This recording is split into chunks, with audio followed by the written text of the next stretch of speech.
Hi, Scott Orlin with Cinema Magazine. The new movie is called Ready or Not, and well, Ready or Not, we've got the two stars of the film, Andie MacDowell and Samara Weaving.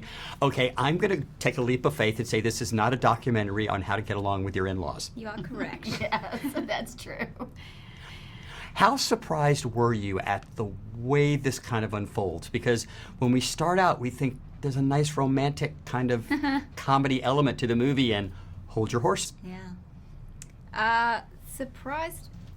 Well, I think I read it knowing that it's going to be a horror comedy, so, and I think that I was saying before that it's so well done starting with this idealistic wedding, because there's just so much hope for this woman, and it's a great way to set up total disaster.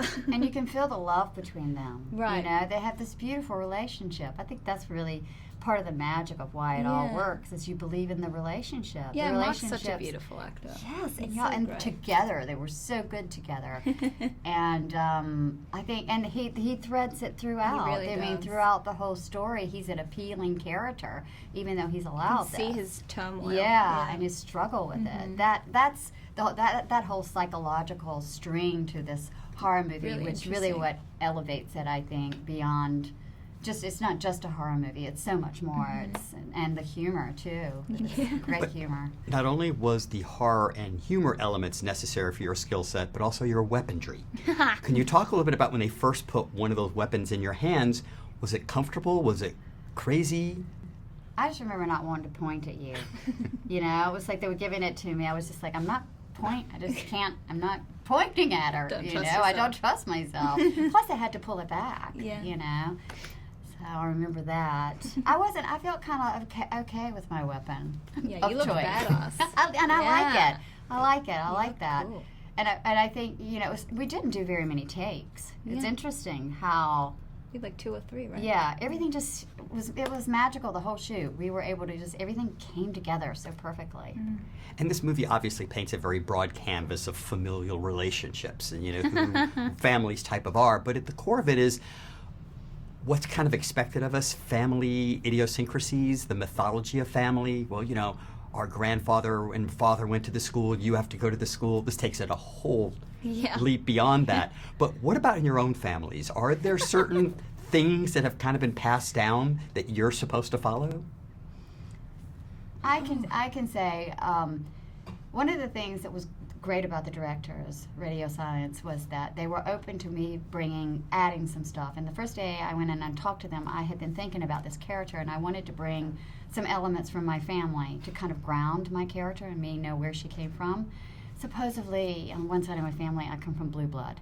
Okay, and I've always thought it was kind of stupid, you know what I mean? But I had to pull on it, okay? You know, I needed it. So I would like little things that my dad said. My dad had this way about him. He was very poised. He was extremely poised and elegant, and he had these things. So I brought stuff from him that I had gotten from him as a little girl. Holy dick was the thing he used to say. So I added that. It was just like little things. It's genius. And like the little rhymes that I wanted to use and stuff like that. And they were very open to that. So it made me feel like I was pulling in that blue blood part of myself. And so it was in Becky. And they were really open to that. Yeah. It was so great with, just letting you do whatever you Yeah, they were want. great. They were so They didn't great put to any let you. restrictions on you. Yeah, they let you be creative. Really which play. was And what I really enjoyed about this movie is obviously in most type of films, it's the men who are the proactive one and the women who are the reactive ones. Not in this.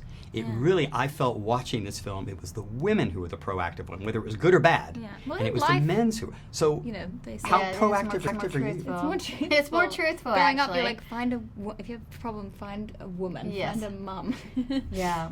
Usually women are the ones that are the strongest. It's just the fantasy that we've been thrown upon us. Yeah. But I love talking about what you did to create your character and the things. Yeah. I just, at the very, when I sat down with Fox Searchlight about playing Grace, I really wanted to make sure that she wasn't this damsel in distress and running for her life and just happens upon, like luck rather than her thought process. And yeah, I really want her to be strong and courageous and have a real fight or flight response. Not screaming and a Yeah. victim and Not too like, oh, someone has saved me. Well, thank you for saving this press conference. Thank you. Samara and Andie, really appreciate it. This Thank is Scott you. Orlin. Until next Thank time. you. Thank you.